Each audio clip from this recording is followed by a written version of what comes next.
ಅವರ ಧ್ಯಾನದ ಸ್ಥಿತಿ ಯಾವ ರೀತಿ ಇತ್ತು ಅನ್ನೋದನ್ನು ಹೇಳ್ತಾರೆ.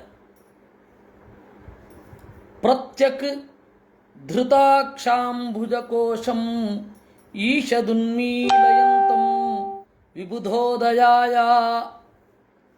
ದೇವರನ್ನ ಯಾವಾಗಲೂ ಚಿಂತನೆ ಮಾಡ್ತಾ ಕಣ್ಣನ್ನು ಮುಚ್ಚಿರ್ತಾರೆ. ಅವರು ಯಾವಾಗಲೂ ಚಿಂತನೆ ಮಾಡ್ತಾ ಇದ್ದರೆ ನಮ್ಮನ್ನು ಕುರಿತು ಮಾತನಾಡೋದು ಯಾವಾಗ?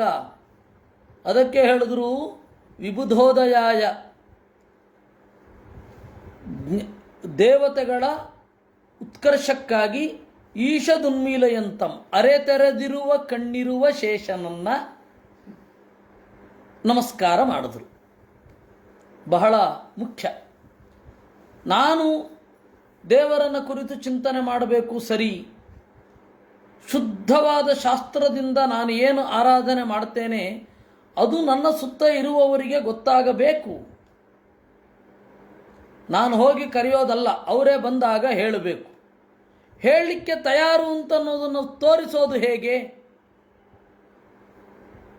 ಅರೆಗಣ್ಣು ತೆರೆದಿರಬೇಕು. ನಿಮ್ಮ ಮೊರೆಗೆ ಓಗೊಡ್ತೇನೆ ಅಂತ ಅದು ಸಂದೇಶ. ಅದು ಇಟ್ ಈಸ್ ದ ಮೆಸೇಜ್. ಏನು? ಯಾರಿಗೆ ತತ್ವವನ್ನು ತಿಳಿಯುವ ಬಯಕೆ ಇದೆ ಅವರನ್ನು ಕುರಿತು ನಾನು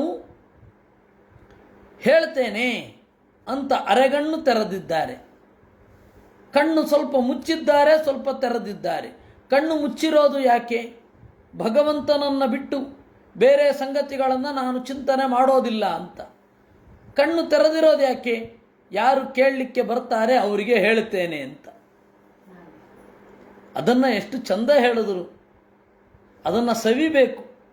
ಆ ಪದವನ್ನು ಸವಿದು ಧ್ಯಾನಕ್ಕೆ ಹೋಗಬೇಕು. ಪ್ರತ್ಯಕ್ ಧೃತಾಕ್ಷಾಂಬುಜ ಕೋಶಂ ಈಶದುನ್ಮೀಲಯಂತಂ ಅಂದ್ರು. ದೇವರನ್ನ ಒಳಗಡೆ ಹೊತ್ತು ವಿಬುಧೋದಯಾಯ, ಜ್ಞಾನಿಗಳ ಜ್ಞಾನಕ್ಕಾಗಿ, ಜ್ಞಾನಯೋಗ್ಯರಾದವರ ಅರಿವಿಗಾಗಿ ಈಶದುನ್ಮೀಲಯಂತಂ, ಒಂದು ಸ್ವಲ್ಪ ತೆರೆದಿದ್ದಾರೆ. ಹಾಗೆ ಇರುವ ಶೇಷನನ್ನ ಕುರಿತು ಇವರೆಲ್ಲ ಹೋದರು. ಇಲ್ಲಿ ಒಂದು ಸೂಕ್ಷ್ಮ ಇದೆ, ನೀವು ಗಮನಿಸಬೇಕು. ಸ್ವಮೇವ ಧಿಷ್ಣ್ಯಂ ಬಹುಮಾನಯಂತಂ, ತನ್ನ ಆಧಾರವೆನಿಸಿದ ವಾಸುದೇವನನ್ನ ಚಿಂತಿಸುವ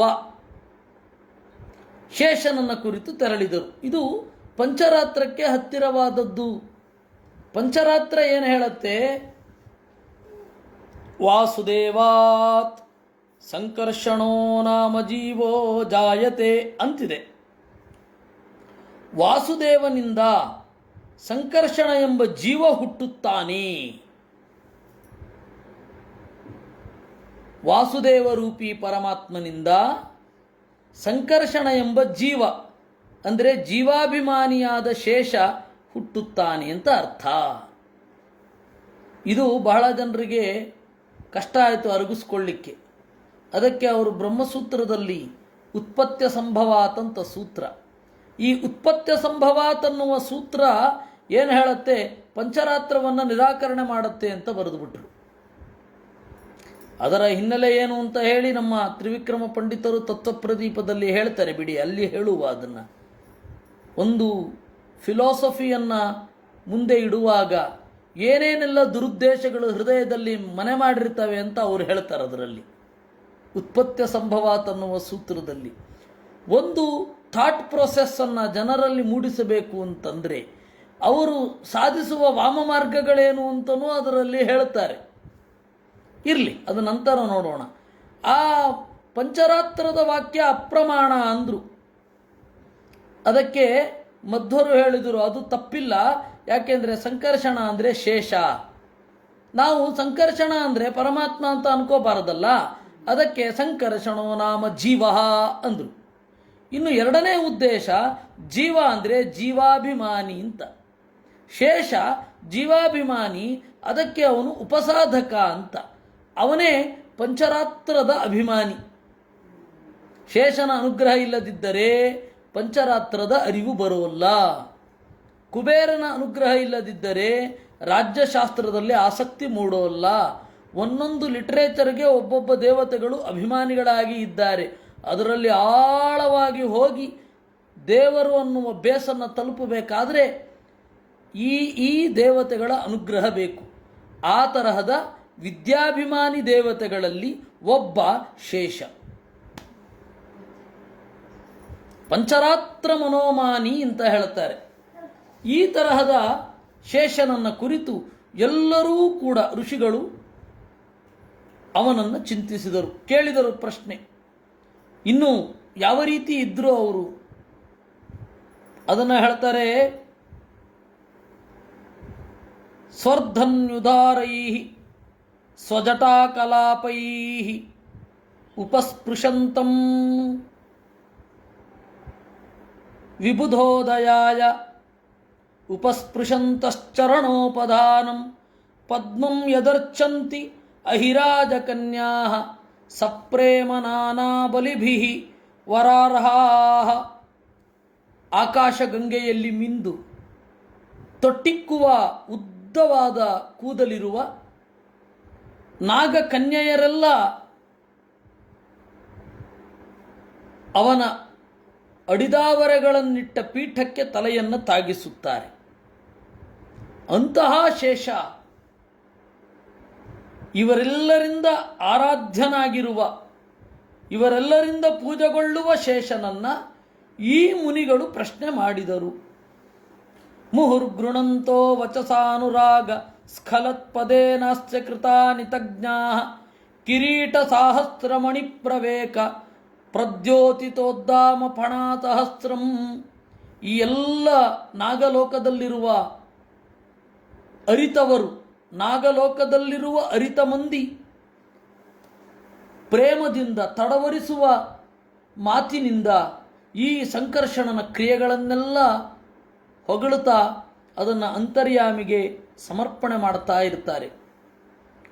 ಈ ಶೇಷನೋ 1000 ಹೆಡೆಗಳಲ್ಲಿರುವ, 1000 ಕಿರೀಟದಲ್ಲಿರುವ ರತ್ನದಿಂದ ಇಡೀ ಆ ಪಾತಾಳ ಲೋಕವನ್ನು ಬೆಳಗುತ್ತಾ ಇರ್ತಾನೆ.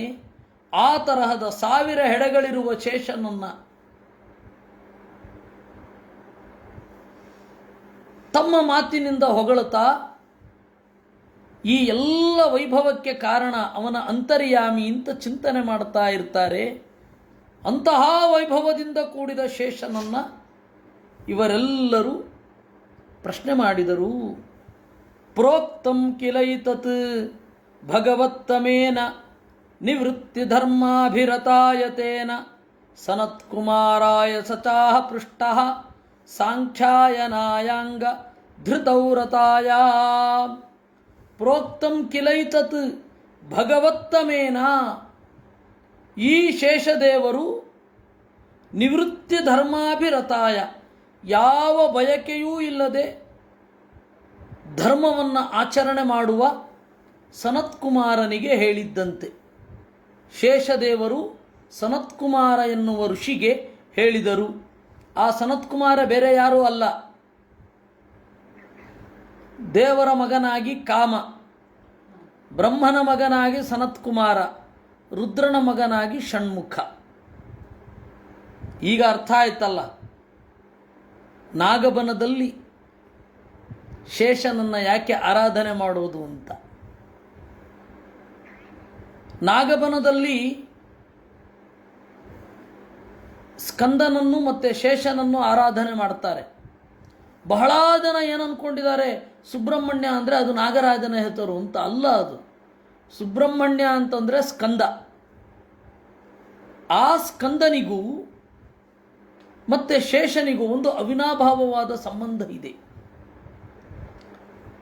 ಶೇಷ ಸ್ಕಂದನ ಇನ್ನೊಂದು ರೂಪವಾದ ಸನತ್ಕುಮಾರನಿಗೆ ತತ್ವೋಪದೇಶ ಮಾಡಿದವ. ಅದರಿಂದ ಅವರಿಬ್ಬರು ಒಟ್ಟಿಗೆ ಇರ್ತಾರೆ. ಅವರಿಬ್ಬರು ಎಷ್ಟು ಒಟ್ಟಿಗೆ ಇದ್ರು ಅಂತಂದರೆ, ನೀವು ಕೃಷ್ಣಾವತಾರವನ್ನು ನೋಡಬೇಕು. ಬಲರಾಮ ಮತ್ತು ಪ್ರದ್ಯುಮ್ನ ಯಾವಾಗಲೂ ಒಟ್ಟಿಗೆ ಇದ್ದರು. ಆ ಪ್ರದ್ಯುಮ್ನ ಇನ್ನೊಂದು ರೂಪ ಸಾಂಬ. ಆ ಸಾಂಬನ ಮಗಳು ಸಾಂಬನ ಹೆಂಡತಿ ಯಾರು ಅಂತಂದರೆ ದುರ್ಯೋಧನನ ಮಗಳು ಲಕ್ಷಣ ಅಂತ. ಆ ಕಥೆಯನ್ನು ನಾವು ದಶಮಸ್ಕಂಧದಲ್ಲಿ ನೋಡಿದ್ವಿ. ಆವಾಗ ದುರ್ಯೋಧನನೊಡನೆ ರಾಜಿ ಪಂಚಾಯತಿಗೆ ನಡೆಸಲಿಕ್ಕೆ ಹೋಗಿದ್ದು ಕೃಷ್ಣ ಅಲ್ಲ, ಬಲರಾಮ. ಆ ದೊಡ್ಡಪ್ಪ ಮತ್ತು ಮಕ್ಕಳ ಸಂಬಂಧ ಆ ರೀತಿ. ಈ ಹಿನ್ನೆಲೆಯಲ್ಲಿ ಮೊದಲು ಹೇಳಿದ್ದು ಸನತ್ಕುಮಾರನಿಗೆ. ಸನತ್ಕುಮಾರನಿಂದ ಪರಂಪರೆ ಮುಂದುವರಿಯುತ್ತೆ. ಯಾಕೆಂದರೆ ನಿನಗೆ ಹೇಳಲಿಕ್ಕೆ ಬರದವನನ್ನು ಶಿಷ್ಯನಾಗಿಟ್ಟುಕೊಳ್ಳಬಾರದು ಅಂತಾರೆ. ಅಂದರೆ ನಾವು ಹೇಳಿದ್ದನ್ನು ಸಮರ್ಥವಾಗಿ ತಿಳಿದು ಸಮರ್ಥವಾಗಿ ಹೇಳುವವರಿಗೆ ಭಗವದ್ವಿದ್ಯೆಯನ್ನು ಹೇಳಬೇಕು. ನಾವು ಹೇಳಿದ್ದೊಂದು ಅವರು ತಿಳ್ಕೊಳ್ಳೋದೊಂದು ಆದರೆ ಅವರಿಗೆ ಹೇಳಬೇಡ ಅಂತ ಹೇಳುತ್ತಾರೆ. ಅದರಿಂದ ಆ ಪರಂಪರೆ ಮುಂದುವರಿಬೇಕು. ಸನತ್ಕುಮಾರರು ಆ ಪರಂಪರೆಯನ್ನು ಮುಂದುವರಿಸಿದರು. ಅವರ ಹೆಸರು ಸಾಂಖ್ಯಾಯನ ಋಷಿ ಅಂತ. ಸಾಂಖ್ಯಾಯನ ಪಾರಮಹಂಸ ಮುಖ್ಯ ವಿವಕ್ಷಮಾಣೋ ಭಗವದ್ವಿಭೂತಿ ಜಗಾದ ಸೋಸ್ಮದ್ಗುರವೇನ್ವಿತಾಯ ಪರಾಚರಾಯಾಥ ಬೃಹಸ್ಪತಿಶ್ಚ. ಆ ಸಾಂಖ್ಯಾಯನ ಪಾರಮಹಂಸ ಮುಖ್ಯ, ಸನ್ಯಾಸಿಗಳಲ್ಲೇ ಅಗ್ರಗಣ್ಯ.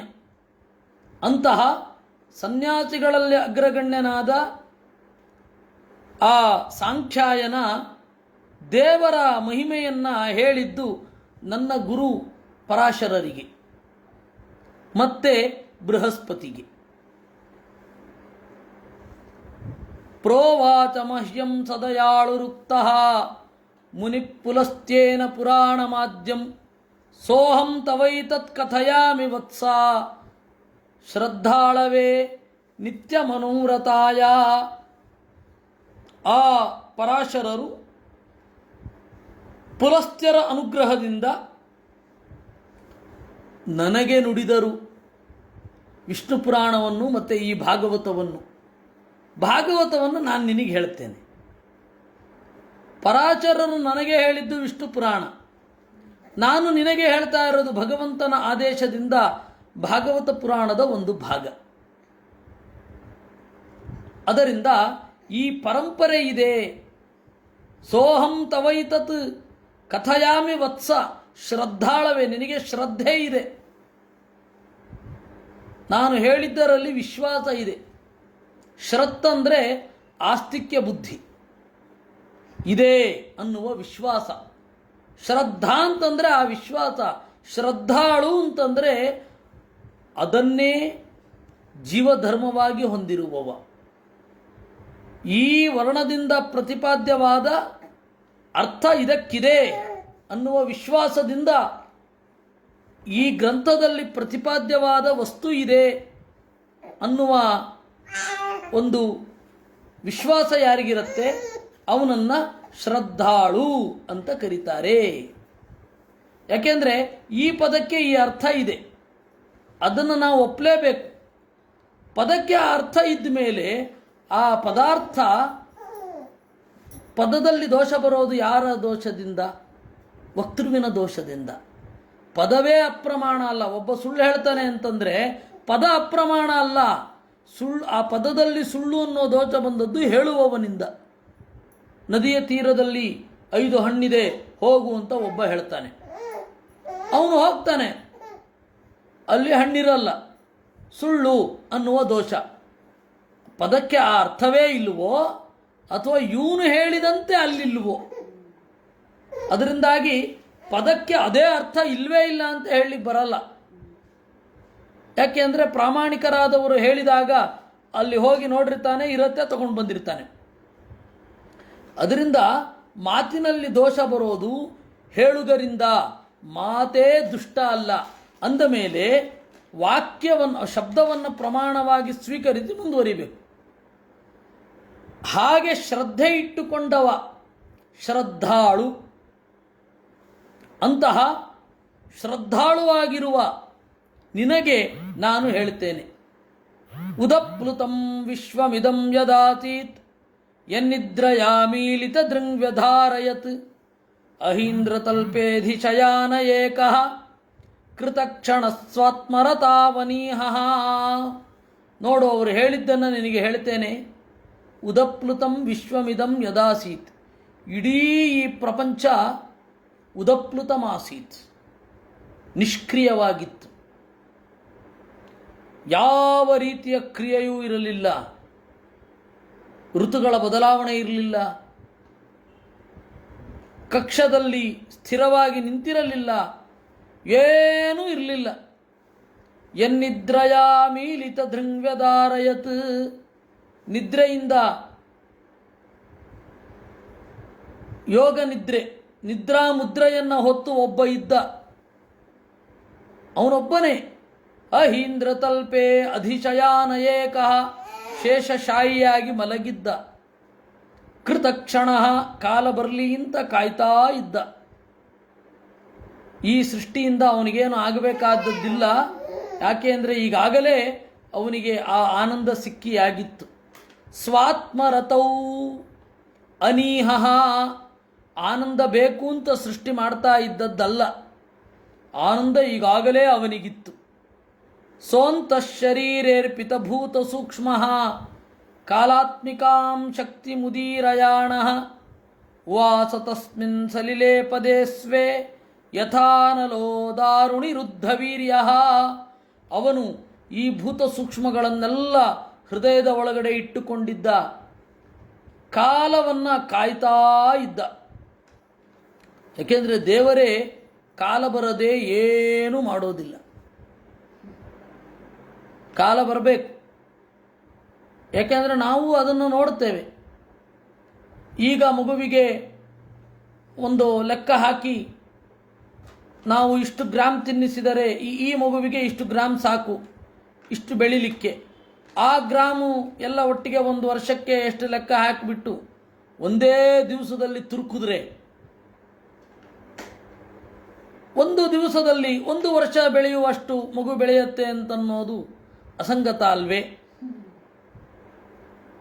ಹಾಗೆ ಒಬ್ಬರು ತರ್ಕಶಾಸ್ತ್ರ ಓದಿದವರೊಬ್ಬರು ಇದ್ದರು, ಅಲ್ಲ ಈಗಲೂ ಇದ್ದಾರೆ ಪಾಪ. ಅವ್ರದ್ದು ಅದೇ ರೀತಿ ತರ್ಕ. 1 ಲೀಟ್ರ್ ಪೆಟ್ರೋಲಿಗೆ ಎಷ್ಟು ದೂರ ಓಡುತ್ತೆ ಡೀಸೆಲ್? 13 ಕಿಲೋಮೀಟ್ರ್ ಓಡುತ್ತೆ. 1 ಗಂಟೆಗೆ ಎಷ್ಟು ದೂರ ಓಡುತ್ತೆ ಗಾಡಿ? 40 ಕಿಲೋಮೀಟ್ರ್ ಓಡುತ್ತೆ. ಅಂದರೆ 1 ಗಂಟೆಗೆ 80 ಕಿಲೋಮೀಟ್ರ್ ಸಾಗಿದ್ರೆ 1 ಲೀಟ್ರ್ ಪೆಟ್ರೋಲು 1 ಲೀಟ್ರ್ ಪೆಟ್ರೋಲಿಗೆ 80 ಕಿಲೋಮೀಟ್ರ್ ಕೊಡಬೇಕಾಗತ್ತೆ ಅಂತ. 80 ಕಿಲೋಮೀಟ್ರ್ 1 ಗಂಟೆಯಲ್ಲಿ ಹೋದರೆ 1 ಲೀಟ್ರು ಡೀಸೆಲ್ಲಿಗೆ 26 ಕಿಲೋಮೀಟ್ರ್ ಕೊಡಬೇಕಾಗತ್ತೆ ಅಂತ ಒಂದು ವಿಚಿತ್ರವಾದ ತರ್ಕ. ಕಾಲವನ್ನು ನಾವು ನೋಡಬೇಕು. ಅದಕ್ಕೆಲ್ಲ ಒಂದೊಂದು ಮಿತಿ ಇರುತ್ತೆ. ಆ ಮಿತಿಯ ಅಡಿಯಲ್ಲಿಯೇ ಲೆಕ್ಕ ಹಾಕಬೇಕು. ದೇವರೇ ನೋಡಿ, ಕಾಲಾತ್ಮಿಕಾಂ ಶಕ್ತಿ ಮುದೀರಯಾಣ. ಅದೆಲ್ಲ ಸುಮ್ಮನೆ ಲೆಕ್ಕ ಮಾಡಲಿಕ್ಕೆ ಚಂದ ಅಷ್ಟೆ. ಉವಾಸ ತಸ್ಮಿನ್ ಸಲಿಲೆ ಪದೇ ಸ್ವೇ, ಅಗಾಧವಾದ ಆಕಾಶದಲ್ಲಿ ಸುಮ್ಮನಿದ್ದ. ಹೇಗೆ? ಯಥಾನಲೋ ದಾರುಣಿರುದ್ಧವೀರ್ಯ, ದಾರುಣಿ ಕಟ್ಟಿಗೆಯಲ್ಲಿ ಅಡಗಿರುವ ಬೆಂಕಿಯ ಹಾಗೆ. ಕಾಲ ಬಂದು ಮಥನ ಆದಾಗ ಮಾತ್ರ ಕಟ್ಟಿಗೆಯೊಳಗಿನ ಬೆಂಕಿ ಹೊರಗಡೆ ತೋರುತ್ತೆ. ಹಾಗೆ ಮಜ್ಜಿಗೆಯೊಳಗಿನ ಬೆಣ್ಣೆಯಂತೆ ಕಡದಾಗ ಹೊರಗಡೆ ಬರುತ್ತೆ. ಹಾಗೆ ಚತುರ್ಯುಗಾನಾಂಚ ಸಹಸ್ರಮಪ್ಸು ಸ್ವಪನಸ್ತಯೋಧೀರಿತಯಾಸ್ವಶಕ್ತ್ಯ ಕಾಲಾಕ್ಷಯ ಸಾಧಿತ ಕರ್ಮತಂತ್ರ ಲೋಕಾನ್ ಅಪೀಮಾನ್ ದದೃಚೇ ಸ್ವದೇಹೇ. ಚತುರ್ಯುಗಾನಾಂಚ ಸಹಸ್ರಂ, ಸಾವಿರಾರು ವರ್ಷಗಳ ಕಾಲ ಅಗಾಧವಾದ ಆಕಾಶದಲ್ಲಿ ಸುಮ್ಮನೆ ಇದ್ದ. ಆ ಕಾಲ ಬಂತು, ಅವನಿಗೇನನ್ನಿಸಿತು? ಸೃಷ್ಟಿ ಮಾಡಬೇಕು ಅಂತ ಅನ್ನಿಸಿತು. ಕಾಲಾಕ್ಷಯ ಆಸಾದಿತ ಕರ್ಮತಂತ್ರ ಲೋಕಾನ್ ಅಪಿ ಇಮಾನ್ ದದೃಚೇ ಸ್ವದೇಹೆ. ತನ್ನ ದೇಹದಲ್ಲಿ ಈ ಲೋಕಗಳನ್ನೆಲ್ಲ ಕಂಡ. ಅಂದರೆ ಈ ಭೂತ ಸೂಕ್ಷ್ಮಗಳಿದೆ, ಅದರಿಂದ ಲೋಕವನ್ನು ನಿರ್ಮಾಣ ಮಾಡಬೇಕು ಅಂತ ಅಂದುಕೊಂಡ ಅನ್ನೋದನ್ನು ಭಾಗವತ ಹೇಳುವ ರೀತಿ ಅದು. ತಸ್ಯಾತ್ಮ ಸೂಕ್ಷ್ಮಾಭಿನಿವಿಷ್ಟ ದೃಷ್ಟೇ ಅಂತರ್ಗತೋರ್ಥೋ ರಜಸಾತನೀಯಾನ್ ಗುಣೇನ ಕಾಲಾನುಗತೇನ ವಿದ್ಧಃ ಶಿಷ್ಯನ್ಸ್ತದಾ ಅಭಿದ್ಯತ ನಾಭಿದೇಶಾತ್. ಆಮೇಲೆ ತಸ್ಯ ಆತ್ಮ ಸೂಕ್ಷ್ಮಾಭಿನಿವಿಷ್ಟ ದೃಷ್ಟೇ, ಸೂಕ್ಷ್ಮ ಭಾಗಗಳು ಅದಕ್ಕೆ ಸೃಷ್ಟಿಯ ವಿಕಾಸವನ್ನು ಕೊಡಬೇಕು ಅಂತ ಅನ್ನಿಸಿತು. ಯಾಕೆಂದರೆ ಅಲ್ಲಿಯ ತನಕ ಏನು ಕಣಗಳು, ನೀರಿನ ಕಣಗಳು, ಭೂಮಿಯ ಕಣಗಳು ಎಲ್ಲ ಇರುತ್ತೆ, ಅದೆಲ್ಲ ಚಿಕ್ಕದಾಗಿ ಇರುತ್ತೆ. ಯಾವುದೊಂದು ಪರ್ಫೆಕ್ಟ್ ಫಾರ್ಮ್ಯಾಟಲ್ಲಿ ಇರೋದಿಲ್ಲ, ಸುಪ್ತವಾಗಿ ಇರುತ್ತೆ. ಅದನ್ನು ಒಂದು ರೂಪ ಕೊಡಬೇಕು ಅಂತ ಅನ್ನಿಸಿತು. ಆಗ ರಜೋಗುಣವನ್ನು ಪ್ರಯೋಗ ಮಾಡಿದ. ಗುಣೇನ ಕಾಲಾನುಗತೇನ ವಿದ್ಧ, ಕಾಲಾನುಗತೇನ ಆ ಕಾಲ ಪಕ್ವ ಆಗಿ ರಜೋಗುಣದಿಂದ ಕೂಡಿಕೊಂಡು ಶಿಷ್ಯನಸ್ತದಾ ಭಿದ್ಯತನಾಭಿದೇಚಾತ್, ಗಾಳಿ ಬೀಸಿತು. ಗಾಳಿ ಬೀಸಿದಾಗ ಮುದುಡಿದ್ದ ತಾವರೆ ಹೊಕ್ಕಳಿನಿಂದ ಅರಳಿತು. ಇದು ಇರೋದು. ಇದನ್ನು ನಾವು ಹೀಗೆ ಅರ್ಥ ಮಾಡಿಕೊಳ್ಳಬೇಕು. ದೇವರು ಲಕ್ಷ್ಮಿಯ ಸಹಾಯ ಇಲ್ಲದೆ ಸೃಷ್ಟಿ ಮಾಡಬೇಕು ಅಂತ ಅಂದುಕೊಂಡ. ಲಕ್ಷ್ಮಿಯ ಸಹಾಯ ಇಲ್ಲದೆ, ಹೆಣ್ಣಿನ ಸಹಾಯ ಇಲ್ಲದೆ ಸೃಷ್ಟಿ ಮಾಡೋದು ಅಂತಂದಾಗಲೇ ಹೊಕ್ಕಳಲ್ಲಿ ತಾವರೆ ಅರಳೋದು ಅಂತನ್ನುವ ರೂಪಕ ಅದು. ಅದು ಅಗಾಧವಾದ ಆಕಾಶ, ಲೋಕ ಸೂಕ್ಷ್ಮವಾಗಿ ಇದೆ. ಆ ಸೂಕ್ಷ್ಮವಾದ ಲೋಕದಲ್ಲಿ ಇರುವಂಥದ್ದು ಏನಾಯಿತು, ಅದಕ್ಕೆ ಗಾಳಿ ಬೀಸಿತು. ಆಗ ಆ ಎಲ್ಲ ಲೋಕಗಳು ಸ್ಥೂಲವಾದ ರೂಪವನ್ನು ಪಡೆದುಕೊಂಡವು. ಆಕಾಶದಲ್ಲಿ ಗಾಳಿ ಬೀಸಿದಾಗ ಶಬ್ದ ಉಂಟಾಯಿತು. ಆ ಶಬ್ದವೇ ಉತ್ಕಟವಾಗಿ ಮುಂದೆ ಸ್ಪರ್ಶ ಆಗತ್ತೆ. ಶಬ್ದದ ಇನ್ನೂ ಪರಿಷ್ಕೃತ ರೂಪವನ್ನೇ ಸ್ಪರ್ಶ ಅಂತ ಕರೆಯೋದಲ್ವೇ. ಅದರಿಂದಾಗಿ ಆ ನಾಭಿ ಕಮಲ ಅರಳಿತು, ಅಂದರೆ ಸೃಷ್ಟಿಗೆ ತಯಾರಾಯಿತು ಅಂತ ಅರ್ಥ. ಅದನ್ನು ಆಚಾರ್ಯರು ಬರೀತಾರೆ, ಉದಕಂ ವಾಯುನಾ ಶುಷ್ಕಂ ಭಿನ್ನಂ ಪದ್ಮಮಬುದ್ಧರೇ. ಉದಕಂ ವಾಯುನಾ ಶುಷ್ಕಂ, ಗಾಳಿ ಬೀಸಿದ್ದು ಅಂತ ಅಂದಾಗ ಕೆಲಸ ಮಾಡಲಿಕ್ಕೆ ಅನುಕೂಲ ಆಯಿತು ಅಂತ ಅರ್ಥ. ಆಗ ಹರೇಹೇ ಪದ್ಮಂ ಭಿನ್ನಮಭೂತ್, ಆ ಹೊಕ್ಕಳೊಳಗಡೆ ಇರುವ ಲೋಕ ಬೇರೆ ಬೇರೆ ಆಯಾಮವನ್ನು ಪಡೆದುಕೊಂಡಿತು. ಅಂದರೆ ಇಲ್ಲಿ ನೀರು ಅಂತಂದರೆ ಪ್ರಕೃತಿ ಅಂತ ಅರ್ಥ. ಪ್ರಕೃತಿ ಏನಿದೆ, ಪ್ರಕೃತಿಯಲ್ಲಿರುವ ಭೂತ ಸೂಕ್ಷ್ಮಗಳು ಸೃಷ್ಟಿಗೆ ಅನುಕೂಲವಾಗಿ ತೆರೆದುಕೊಂಡಿತು ಅಂತ. ಇಲ್ಲಿ ಉದಕಂ ಅಂದರೆ ನೀರು ಅಂತ ಅರ್ಥ ಅಲ್ಲ. ನೋಡಿ, ಅದನ್ನು ಸ್ಪಷ್ಟವಾಗಿ ಅನಂತ ತೀರ್ಥರು, ಅತ್ಯಂತ ಹಳಬರು ಅವರು, ವಿಜಯಧ್ವಜ ತೀರ್ಥರು ಭಾಗವತ ವ್ಯಾಖ್ಯಾನ ಮಾಡಬೇಕಾದ್ರೆ ಇಬ್ಬರನ್ನು ನಮಸ್ಕಾರ ಮಾಡ್ತಾರೆ. ಅನಂತ ತೀರ್ಥ ವಿಜಯ ತೀರ್ಥವು ಮಸ್ಕರಿ ವರವಂದ್ಯವು ಪ್ರಣಮ್ಯ ಅಂತ. ಅಲ್ಲಿ ಅನಂತ ತೀರ್ಥರ ವ್ಯಾಖ್ಯಾನ ನಮಗಿವತ್ತು ಸಿಕ್ಕಿದೆ. ಆ ಅನಂತ ತೀರ್ಥರು ಹೇಳ್ತಾರೆ, ಉದಕ ಅಂತ ಹೇಳಿದರೆ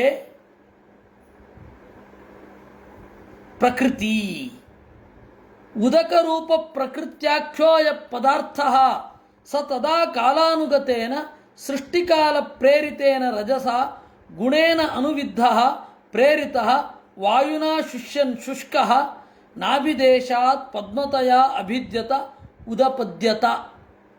ಅದರಿಂದಾಗಿ ನೀರು ಅಂದರೆ ಇನ್ನೂ ಭೂತವೇ ಸೃಷ್ಟಿಯಾಗಿಲ್ಲ, ನಾವು ನೋಡುವ ನೀರಲ್ಲ ಅದು. ಪ್ರಕೃತಿಯನ್ನೇ ನೀರು ಅಂತ ಕರೆಯೋದು. ಪ್ರಳಯ ಜಲಧಿಯಲ್ಲಿ ಮಲಗಿದ ಶಿಶುವೇ ಅಂತ ಹೇಳ್ತಾರಲ್ಲ, ಆ ಪ್ರಳಯ ಜಲಧಿ ಅಂತ ಹೇಳಿದ್ರೆ ನಾವು ನೋಡುವ ಕಡಲಿನ ನೀರು ಅಂತ ಅರ್ಥ ಮಾಡ್ಕೊಳ್ಬಾರ್ದು. ಅಗಾಧವಾದ ಪ್ರಕೃತಿ. ಆ ಪ್ರಕೃತಿಗೆ ಒಂದು ರೂಪ ಇರಲ್ಲ. ರೂಪ ಬರಲಿಕ್ಕೇನು ಕಾರಣ? ಪರಮಾಣುಗಳು ಎಲ್ಲಿಯೋ ಒಂದು ಕಡೆ ಒಕ್ಕಟ್ಟಾಗಿ ಇರಬೇಕು. ಅಣು ಸಂಘಾತ ಅದೂ ಇಲ್ಲದಿದ್ದರೆ ಅದನ್ನು ಏನಂತ ಕರೀತಾರೆ? ನೀರು ಅಂತ ಕರೀತಾರೆ. ಆ ಭಾಷೆಯಲ್ಲಿ ಪರಮಾಣುಗಳ ವಿಘಟನೆಯನ್ನು ನೀರು ಅಂತ ಹೇಳೋದೇ ವಿನಃ ಬೇರೆ ಅಲ್ಲ. ಹಿಂದಿನವರಿಗೆ ಸ್ಪಷ್ಟವಾದ ಕಲ್ಪನೆ ಇದೆ. ಮಧ್ವರಿಗಾಗಲಿ ನಂತರದ ವ್ಯಾಖ್ಯಾನಕಾರರು, ಪ್ರಾಚೀನ ವ್ಯಾಖ್ಯಾನಕಾರರಿಗಾಗಲಿ ತಪ್ಪು ಕಲ್ಪನೆ ಇಲ್ಲ. ಅದು ಇತ್ತೀಚೆಗೆ ಬಂದದ್ದು. ಪ್ರಳಯ ಜಲದಿಯಲ್ಲಿ ಮಲಗಿದ ಶಿಶುವೆ ಅಂತನ್ಬೇಕಾದ್ರೆ ಚಿತ್ರ ಬರೆಯುವವರು ನೀಲಿ ಬಣ್ಣದ ನೀರನ್ನು ಬಿಡಿಸಿ, ಬಣ್ಣವೂ ಇರಲ್ಲ ನೀರಿಗೆ, ನೀರಿಗೇ ಬಣ್ಣ ಇರಲ್ಲ, ಇನ್ನು ಪ್ರಳಯ ಕಾಲದ ನೀರಿಗೆ ಬಣ್ಣ ಇರತ್ತಾ? ತೋರಿಸ್ಲಿಕ್ಕಾಗಲ್ಲ. ಅದಕ್ಕೆ ಅವ್ರು ಬರೀತಾರೆ ಅಂತ ಇಟ್ಕೊಳ್ಳೋಣ. ಏಕೆಂದರೆ ಯಾವುದೇ ಒಂದು ಆರ್ಟ್ ಅಂತನ್ನೋದು ಅದಕ್ಕೆ ಅದರದ್ದೇ ಆದ ಮಿತಿ ಇರುತ್ತೆ. ಮಿತಿ ಇರದ ದೇವರನ್ನು ಅಥವಾ ಏನನ್ನು ಹೇಳಲಿಕ್ಕೆ ಬರಲ್ಲ. ನನಗೆ ನಿನ್ನೆ ಒಂದು ಲೇಖನ ಬಂತು.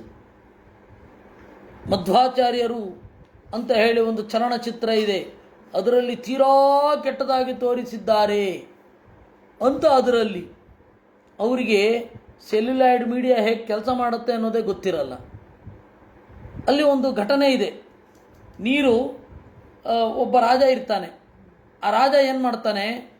ದಾರಿ ಹೋಕರನ್ನೆಲ್ಲ ತಡೆದು ಬಿಟ್ಟಿಯಾಗಿ ಕೆಲಸ ಮಾಡಿಸ್ಕೋತಾ ಇರ್ತಾನೆ. ಆಗ ಏನಾಗತ್ತೆ? ಬಿಟ್ಟಿಯಾಗಿ ಕೆಲಸ ಮಾಡಿಸ್ಕೋಬೇಕಲ್ಲ, ಹೆಂಗೆ ಮಾಡಿಸ್ಕೊಳ್ಳೋದು? ಅವ್ರ ತೆರಿಗೆ, ನೀವು ಇಲ್ಲಿ ಅಗೆದು ಮುಂದೆ ಹೋಗಬೇಕು ಅಂತ. ಮಧ್ವಾಚಾರ್ಯ ಬಂದರು ಆ ದಾರಿಯಲ್ಲಿ, ಈಶ್ವರ ದೇವ ಅಂತ. ಆ ಮಧ್ವಾಚಾರ್ಯರು ಏನು ಮಾಡಿದ್ರು? ನನಗೆ ಗೊತ್ತಿಲ್ಲಪ್ಪ, ನಾವು ಸನ್ಯಾಸಿಗಳು, ನೀನು ತೋಡು ಅಂದರು. ಅವನು ತೋಡ್ಲಿಕ್ಕೆ ಶುರು ಮಾಡಿ ನಿಲ್ಲಿಸ್ತೇ ಇಲ್ಲ. ಅಂದರೆ ಮಧ್ವಾಚಾರ್ಯರ ಅಂತಃಪ್ರೇರಣೆ ಅನ್ನೋದು ಹಾಗಿತ್ತು. ಮೂಲ ರೂಪದಲ್ಲಿ ಮಾತ್ರ ಪ್ರೇರಣೆ ಅಲ್ಲ, ದೇವರನ್ನು ಬಿಟ್ಟು ಎಲ್ಲರನ್ನ ಪ್ರೇರಣೆ ಮಾಡೋದು ಅವರೇ ಅನ್ನುವ ತತ್ವ. ಮಾತಲ್ಲಿ ಹೇಳೋದು ಸುಲಭ, ನೀವು ಅದನ್ನು ತೆರೆಯ ಮೇಲೆ ತೋರಿಸಿ ಭಾರಿ ಕಷ್ಟ. ನೋಡುವ ಜನರಿಗೆ ಆಚಾರ್ಯ ಬಂದರು, ಅವನು ಹೇಳ್ದ ನೀವು ನೆಲ ತೋಡಬೇಕು ಅಂತ. ಆಯಿತು, ನೀನು ತೋಡು ಅಂದರು. ತೋಡ್ತಾ ಇರ್ಬೇಕಾದ್ರೆ ಹೊರಟೋದ್ರು. ಏನರ್ಥ ಆಗುತ್ತೆ? ತೋರಿಸ್ಲಿಕ್ಕಾಗೋದಿಷ್ಟೇ. ಮಧ್ಯದಲ್ಲಿ ತೋಡ್ತಾ ಇರೋದನ್ನು ತೋರಿಸ್ಬೇಕು. ಕಷ್ಟ ಆಗಿಬಿಡತ್ತೆ. ಅದರಿಂದಾಗಿ ಅದಕ್ಕೆ ಅದರದ್ದೇ ಆದ ಒಂದು ಮಿತಿ ಇದೆ. ಅದಕ್ಕೆ ಅವರು ಆ ರೀತಿ ತೋರಿಸೋದು. ಸೊ ಯಾವುದೇ ಕಲೆಗೂ ಅಷ್ಟೆ, ಅದಕ್ಕೆ ಅದರದ್ದೇ ಆದ ಮಿತಿ ಇರುತ್ತೆ. ಆ ಮಿತಿಯನ್ನು ಅರ್ಥ ಮಾಡ್ಕೊಳ್ಬೇಕು. ಧ್ಯಾನ ಮಾಡುವಾಗ ಆ ಮಿತಿಯನ್ನು ಮೀರಲಿಕ್ಕೆ ಪ್ರಯತ್ನ ಪಡಬೇಕು. ಇವಾಗ ದೇವರ ಮೂರ್ತಿಯನ್ನು ನಾವು ನೋಡ್ತೇವೆ. ದೇವರ ಮೂರ್ತಿ ಇವಾಗ ಪಂಚಲೋಹದ ಮೂರ್ತಿ. ಪಂಚಲೋಹದ ಮೂರ್ತಿಯನ್ನು ಚಿಂತನೆ ಮಾಡುವಾಗ ಉಗುರು ಕೆಂಪು ಬಣ್ಣದ್ದಾಗಿ ಚಿಂತನೆ ಮಾಡಬೇಕು ಅಂತ ತಂತ್ರಸಾರ ಸಂಗ್ರಹದಲ್ಲಿ ಹೇಳಿದ್ದಾರೆ. ಕೆಂಪು ಬಣ್ಣದ ಕೆತ್ತಲಿಕ್ಕಾಗಲ್ಲ. ಅಲ್ಲಿ ನೀಲಿ ಮುಂಗುರುಳನ್ನು ಹೊಂದಿದ್ದಾನೆ ದೇವರು ಅಂತ ಹೇಳಿ ಪ್ರತಿಮೆಯಲ್ಲಿ ಕಾಣಿಸಬೇಕು ಅಂತಾರೆ. ನೀಲಿ ಮುಂಗುರುಳನ್ನು ನೀವು ಪಂಚಲೋಹದ ಪ್ರತಿಮೆಯಲ್ಲಿ ಯಾವ ರೀತಿ ಕೆತ್ತುತ್ತೀರಾ?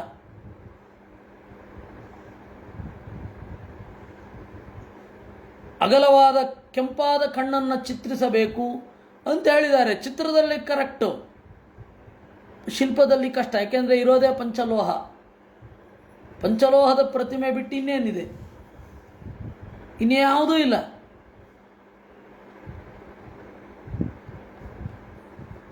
ಅದನ್ನು ಮೌಲ್ಡ್ ಮಾಡಿದ್ರೆ ನಮಗೆ ಬೇರೆ ಬೇರೆ ಬಣ್ಣ ಪ್ರತ್ಯೇಕವಾಗಿ ಬರೋದೇ ಇಲ್ಲ. ಆ ಲೋಹಜ್ಞಾನ ಗೊತ್ತಿರದವರು ಈ ರೀತಿ ಹೇಳಬೇಕಷ್ಟೆ. ಅದಕ್ಕೆ ಆಚಾರ್ಯರು ಹೇಳೋದು ಹೇಗೆ? ಕಲೆಯ ಮಿತಿ ಅದು. ನೀವು ಧ್ಯಾನದಲ್ಲಿ ಚಿಂತನೆ ಮಾಡಿ, ಪ್ರತಿಮೆಯ ರೂಪುರೇಷೆಗಳನ್ನು ಮೀರಿ ಚಿಂತನೆ ಮಾಡಿ, ಪ್ರತಿಮೆ ಒಂದು ಮೆಟ್ಟಿಲಾಗಿರಲಿ ನಿಮಗೆ ಅಷ್ಟೆ.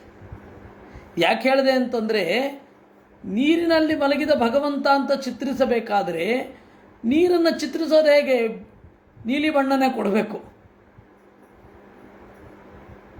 ಆದರೆ ಹಾಗೆ ಚಿಂತಿಸೋದು ನಮ್ಮ ತಪ್ಪು. ಅಗಾಧವಾದ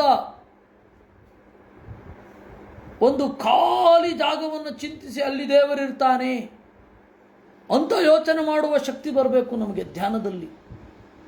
ಅದಕ್ಕೆ ನಾವು ಮನಸ್ಸನ್ನು ಪ್ರಿಪೇರ್ ಮಾಡಬೇಕು. ಅದಕ್ಕಿಷ್ಟೆಲ್ಲ ಹೇಳಬೇಕಾಯಿತು. ಹೀಗೆ ಸೃಷ್ಟಿಯಾಯಿತು. ನೀರು ಅಂತಂದರೆ ಹಾಗಾಯಿತು. ಸಪದ್ಮಕೋಶ ಸಹಸೋದತಿಷ್ಠತ್ ಕಾಲೇನ ಕರ್ಮ ಪ್ರತಿಬೋಧಿತೇನ ಸ್ವರೋಚಿಷಾ ತತ್ಸಲಿಲಂ ವಿಚಾಲಂ ವಿದ್ಯೋತಯನ್ನರ್ಕ ಇವಾತ್ಮಯೋನಿ. ಸಪದ್ಮಕೋಶ, ಆ ಪದ್ಮ ತಾವರೆ, ದೇವರ ಹೊಕ್ಕಳಿನಿಂದ ಅರಳಿದ ತಾವರೆ ಏನಿದೆ ಅದನ್ನು ಲೋಕಪದ್ಮ ಅಂತ ಕರೀತಾರೆ. ಆ ಪದ್ಮ ಅಂದರೆ ಕೇವಲ ಕೆಂಪು ದಳದ ತಾವರೆ ಅಂತ ಅರ್ಥ ಮಾಡ್ಕೋಬಾರದು. ಲೋಕವೇ ಆ ರೂಪದಲ್ಲಿ ಇರೋದು. ಪದ್ಮ ಕೆಂಪಾಗಿರುತ್ತೆ. ಆ ರೀತಿ ಲೋಕದ ಸೃಷ್ಟಿಯೂ ಕೂಡ ರಜೋಗುಣದಿಂದ ಕೂಡಿರುತ್ತೆ ಅನ್ನೋದರ ಸಂಕೇತ. ರಜೋಗುಣ ಬಯಕೆಗೆ, ಪ್ರೇಮಕ್ಕೆ, ಸೃಷ್ಟಿಶೀಲತೆಯ ಉತ್ಸಾಹಕ್ಕೆ ಸಂಕೇತವಾದ ಬಣ್ಣ. ಹೀಗಾಗಿ ಪದ್ಮಕೋಶ ಅಂತನ್ನೋದು. ಈ ಪದ್ಮದಲ್ಲಿ ಬ್ರಹ್ಮದೇವರು ಕೂತಿದ್ದಾರೆ ಅಂದರೆ ಲೋಕದ ನಡುವೆ ಕುಳಿತಿದ್ದಾರೆ ಅಂತ ಅರ್ಥ. ಪದ್ಮದ ನಡುವೆ ಕೂತಿದ್ದಾರೆ ಅಂತಲ್ಲ, ಯಾವುದೋ ಒಂದು ಮಾಮೂಲಿ ಪದ್ಮದ ನಡುವೆ ಕೂತಿದ್ದಾರೆ ಅಂತಲ್ಲ. ಸಪದ್ಮಕೋಶ ಸಹಸೋದತಿಷ್ಠತ್ ಕಾಲೇನ ಕರ್ಮ ಪ್ರತಿಬೋಧಿತೇನ. ಅದಕ್ಕೆ ಕಾಲ ಬೇಕಾಯಿತು. ಆ ಕಾಲ ಬರೋದು ಅಂದರೆ ಏನು? ಸೃಷ್ಟಿಗೆ ಯೋಗ್ಯರಾದ ಜೀವರ ಕರ್ಮ ಪಕ್ವ ಆಗಿರಬೇಕು. ಸಾಧನೆಗೆ ಯೋಗ್ಯರಾದ ಜೀವರ ಕರ್ಮವೂ ಪಕ್ವ ಆಗಿರಬೇಕು. ಅವರವರ ಗತಿಯನ್ನು ಹೊಂದುವ ಜೀವರ ಸಾಧನೆಗೆ ಮನಸ್ಥಿತಿ ಪಕ್ವವಾಗಿದ್ದರೆ ಅದನ್ನು ಏನಂತ ಕರೀತಾರೆ? ಕಾಲಪಕ್ವತೆ ಅಂತ ಕರೀತಾರೆ. ಅದಕ್ಕೆ ಕರ್ಮ ಪ್ರತಿಬೋಧಿತೇನ ಕಾಲೇನ ಪಕ್ವ ಪದ್ಮಕೋಶ ಉದತಿಷ್ಠತ್.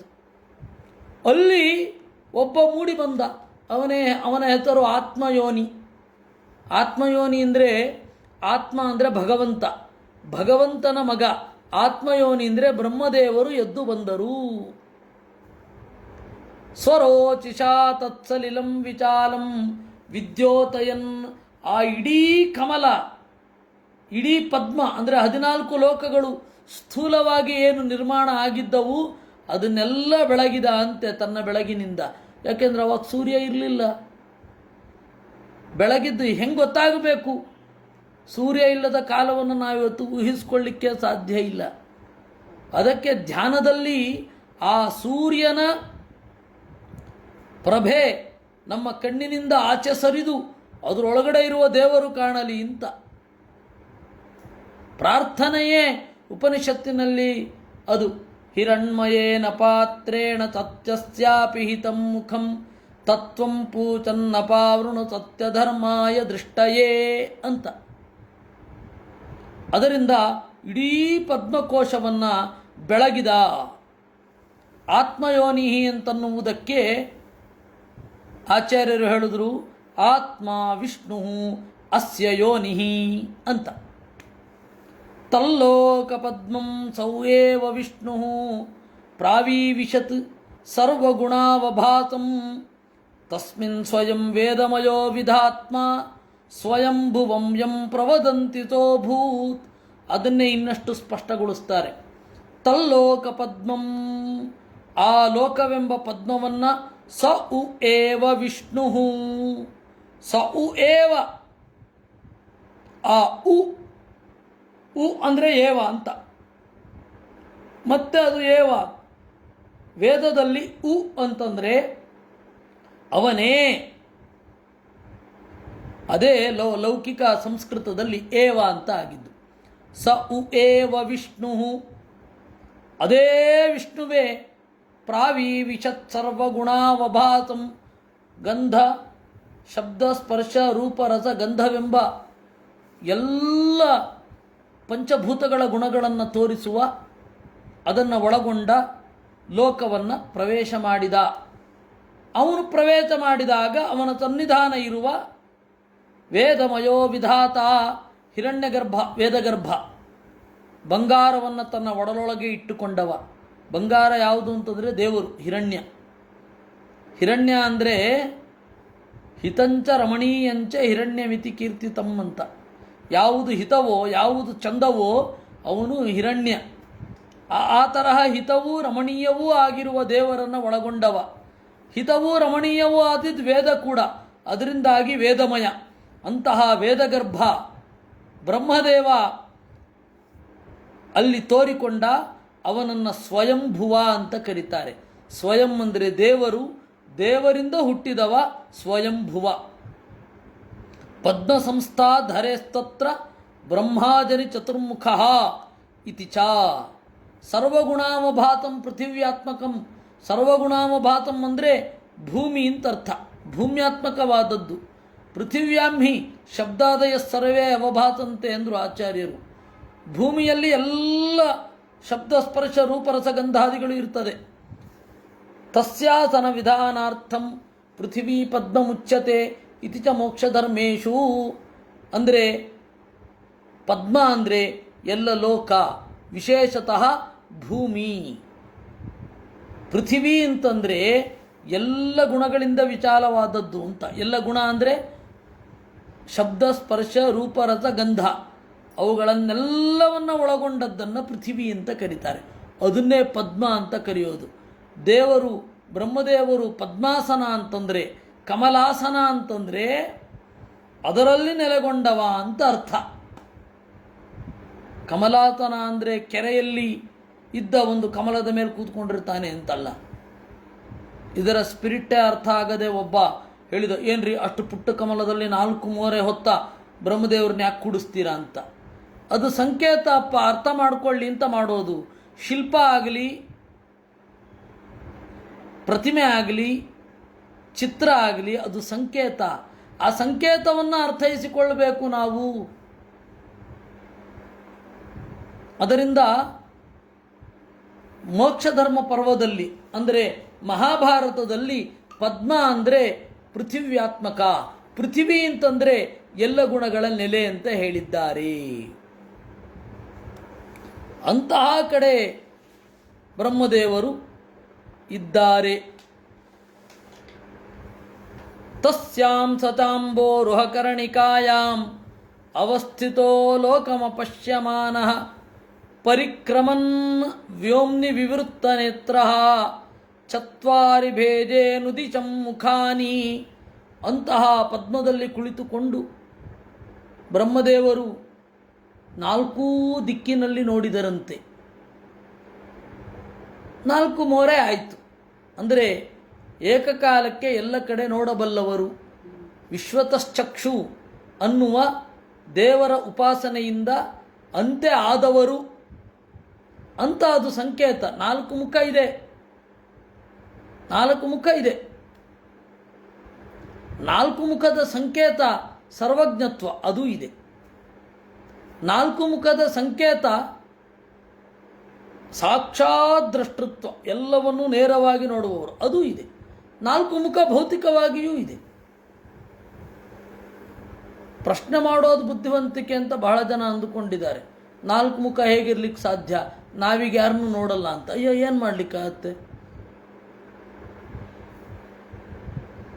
ನಮ್ಮ ಹಿಂದಿನ ಕಾಲದಲ್ಲಿ ಎಷ್ಟು ಚೆನ್ನಾಗಿ ತಿಂತಾ ಇದ್ರು, ಭೋಕ್ತೃಗಳು ಯಾವ್ಯಾವ ರೀತಿ ಇದ್ರು. ಈಗಿರಲ್ಲ. ಅವರೇ ಇಲ್ಲ ಅಂತ ಹೇಳೋದಾ, ಈಗಿಲ್ಲ ಅಂತ ಅನ್ಬೇಕಾ? ಅಷ್ಟೇ ಇದು ಕುತ್ರ. ತಸ್ಮಾದ್ಯುಗಾಂತಶ್ವಸನಾವಘೂರ್ಣಂ ಘೂರ್ಣಮಹೋರ್ಮಿ ಚಕ್ರಾತ್ ಸಲಿಲಾದ್ವಿರೂಢಂ ಅಪಾಶ್ರಿತ ಕಂಜಮುಲೋಕಚಂತ್ರಂ ನಾತ್ಮಾನಮದ್ಧಾ ವಿದದಾದಿದೇವ. ಆಗ ಜೋರಾಗಿ ಗಾಳಿ ಬೀಸಿತು. ಗಾಳಿ ಬೀಸಿದಾಗ ಇನ್ನೇನು ಪದ್ಮವೇ ಕಿತ್ತು ಹೋಗುತ್ತದೋ ಎಂಬಂತೆ ಅಲುಗಾಡಿತು. ಲೋಕವೆಂಬ ತಾವರೆಯಲ್ಲಿ ಕುಳಿತ ಬ್ರಹ್ಮದೇವರಿಗೆ ತಾನು ಯಾರು ಅಂತಲೇ ಗೊತ್ತಾಗಲಿಲ್ಲ. ಚಿಂತನೆ ಶುರು ಮಾಡಿದರಂತೆ ಅವರು. ಆ ಏನು ಚಿಂತನೆ ಮಾಡಿದರು ಅನ್ನೋದನ್ನು ನಾವು ನಾಳೆ ನೋಡೋಣ. ಮಾನಸಿಕ ಬೆಳವಣಿಗೆಯ ಪ್ರತೀಕವಾಗಿ ಬ್ರಹ್ಮದೇವರದ್ದೇ ಆಗೋಗಿದೆ. ಅದು ಬೇರೆ ಬೇರೆ ಮನುಷ್ಯರಲ್ಲಿ ಬಂದದ್ದಲ್ಲ. ಡಾರ್ವಿನ್ ಹೇಳೋದ್ರ ಪ್ರಕಾರ ಅವೆಲ್ಲ ಬೇರೆ ಮನುಷ್ಯರಿಂದ ಮನುಷ್ಯರಿಗೆ ಬೆಳೀತಾ ಹೋಯಿತು ಚಿಂತನಾಕ್ರಮ ಅಂತ. ಒಬ್ಬನೇ ಮನುಷ್ಯನಲ್ಲಿ ಬೆಳೆಯೋದು. ಅದಕ್ಕೆ ಪ್ರತಿನಿಧಿಯಾಗಿ ಬ್ರಹ್ಮದೇವರ ಚಿಂತನೆ ಹೇಗಾಯಿತು ಅಂತ ಇದನ್ನು ಹೇಳುತ್ತೆ. ಅದನ್ನು ನಾವು ನೋಡಲಿದ್ದೇವೆ. ಆದರೆ ಅದು ನಾಳೆ. ಇನ್ನು ನಾಳೆ ಭಾನುವಾರ ಯಥಾಪ್ರಕಾರ ಮಹಾಭಾರತ ಕುಮುದಮ್ಮನವರ ಮನೆಯಲ್ಲಿ ಇರುತ್ತೆ. ಅಲ್ಲಿಗೆ ಬನ್ನಿ ಆದವರು. ಇನ್ನು ಉಳಿದದ್ದು ಕೂಡ ಹಾಗೇ ಇರುತ್ತೆ. ಆವಾಗ ಭಾಗವತ ಮಹಾಭಾರತ ಉದ್ಯೋಗ ಪರ್ವ, ಮತ್ತು ಈ ಸಂದರ್ಭದಲ್ಲಿ ಭಾಗವತ ತೃತೀಯ ಸ್ಕಂಧದ ನವಮಾಧ್ಯಾಯವನ್ನು ನಾವು ನೋಡೋಣ. ಕೃಷ್ಣಾರ್ಪಣಮಸ್ತು. ಈ ಶ್ರಾವಣ ಯಜ್ಞದಿಂದ ದೇವರು ಪ್ರೀತನಾಗಲಿ. ಅನೇನ ಭಾವಿಯತ್ ತದಾಪ್ನೋತು ಪಿತಾಮಹ.